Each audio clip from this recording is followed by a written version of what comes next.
Hi there. In today's lecture series, we'll be discussing about how we clinicians approach post-operative complications.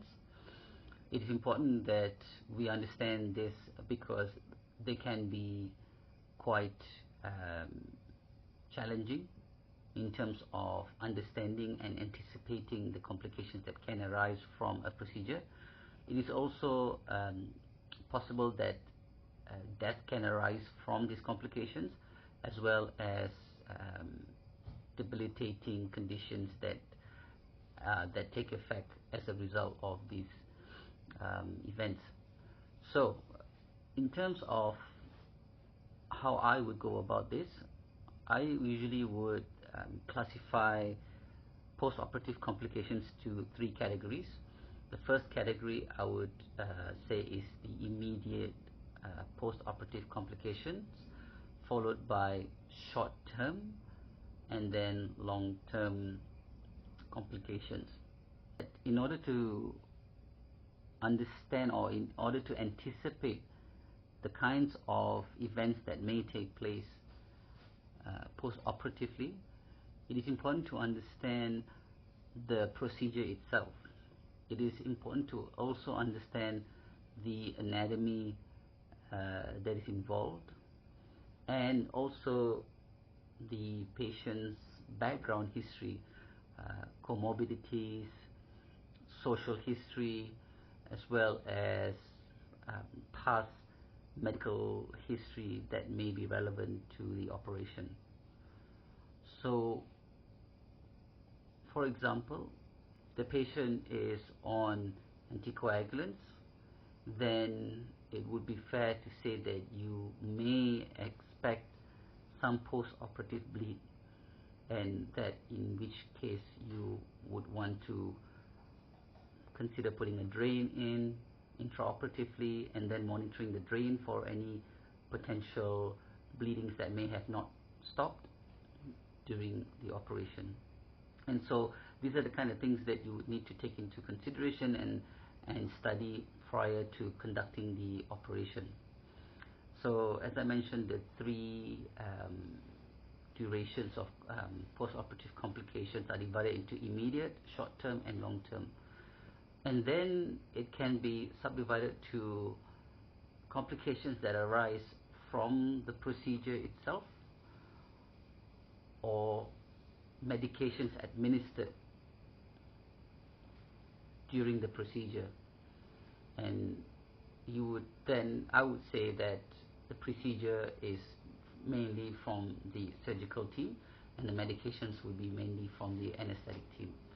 So this is how I would go about it.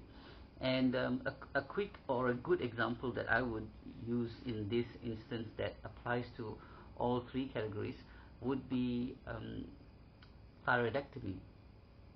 So in thyroidectomy, you would get life-threatening complication just right after the surgery. So the most life-threatening event that can happen for a patient who has just undergone thyroidectomy, total thyroidectomy, or even a hemithyroidectomy, is a post-thyroidectomy bleed. And the reason why it's extremely life-threatening is because it can obstruct the airway. And as we know, if we run through our A, B, C, D, E, airway takes priority, in which case it's only a matter of minutes a patient can deteriorate and die. So, understanding that this is an immediate post-operative complication that can actually happen in the recovery bay is something that we should take into consideration. Now, you could also have short-term complication from a thyroidectomy, and this would be in that it would, for example, if you have a neuropraxia of the laryngeal nerve, which might have happened during the operation, that can cause hoarseness in voice, which usually lasts for a few weeks until the swelling has subsided, or the injury to the nerve has resolved. And usually you'd expect the patient's voice to return back to normal in between a few weeks to a month or so.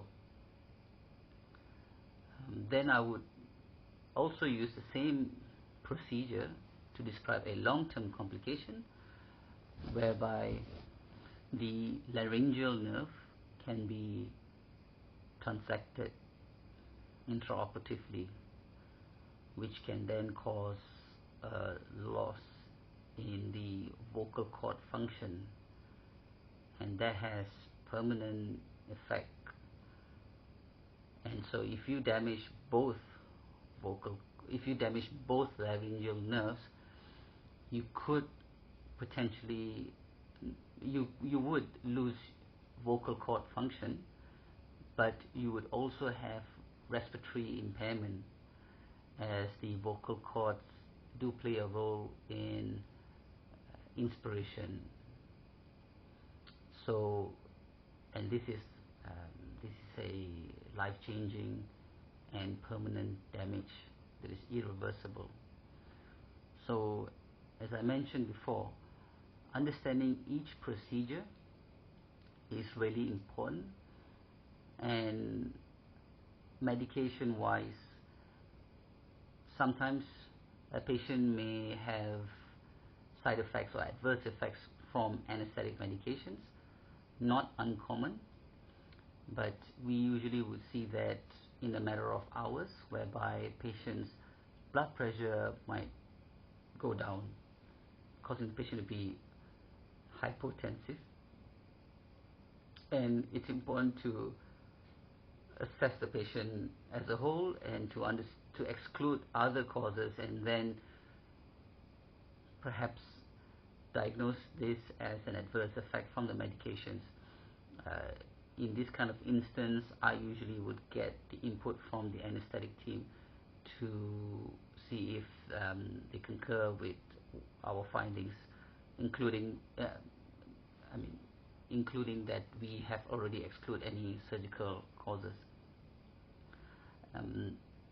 Medications also can have long-term side effects, depending on some people, whereby I've had experiences that they feel lethargic for a few months post-operatively, and that this is something that they've noted every time they go through anesthesia, general anesthesia. Quite rare, I would say, that this happens, but it can happen as well. Other causes would be intubation. So you could get hoarseness in voice due to the intubation. Perhaps you would have multiple attempts of intubating the patient, causing laryngeal spasms and a bit of edema and bruising as well along the airway lining, and that can lead to difficulty in breathing or hoarseness in voice post-operatively. So I would say that is more of a short-term complication. Just elaborating a bit more about understanding patient's background. This is, as I said, very important, because this helps to plan or to plan the patient's disposition post-operatively, as well as to avoid any possible complications that can arise. So one example I would say is, if the patient is diabetic, it's then important that prior to the procedure we get we get good control of patient's glycemic status, and also to then be aggressive in the way we treat patients' wounds post-operatively, making sure that we keep a close eye on their healing status, as these patients can easily have poor wound healing that can then cause issues with healing, wound healing, and that would just potentially be, can potentially be an issue. Another comorbidity that I think is relevant is to see if the patients, to assess patients' mobility. So an example is that if we're operating on a patient who is on a wheelchair, we would then it's fairly enough to say that post-operatively the patient might be bedbound for a week or sometimes even a month, depending on what kind of procedure is done, and that if the patient is in that kind of mobility status, there is a higher risk of developing pressure ulcers, especially in the sacrum and in the heel. And you can imagine if the patient's restricted mobility is compounded with having diabetes, it can be a recipe for disaster, where you can get serious pressure ulcers that would then be something very difficult to treat, on top of the fact that they're trying to recover from the operation that they've had. And lastly, I would say that it's very important to educate the patient themselves about what the possible adverse events can be post-operatively, and so educating them that, and the steps that they would also need to ensure that the chance of adverse effects or adverse events occurring gets reduced. This would help them in proactively participating and being conscious about things that can cause them to have any issues after the procedure. I think having this discussion prior to the operation and even after the operation would help a lot in the patient recovering from their operation. So just to summarize, post-operative complications are very important to identify, and the way we go about this is to understand that there are 3 phases, usually immediate post-operative adverse events, short-term and long-term. You would then need to understand the procedure itself to know or to anticipate what can happen and what can be done to prevent it. We also need to ensure that patients' medical history, current functional status, and medications are all taken into consideration to understand what can happen as well. And finally, to ensure that the patient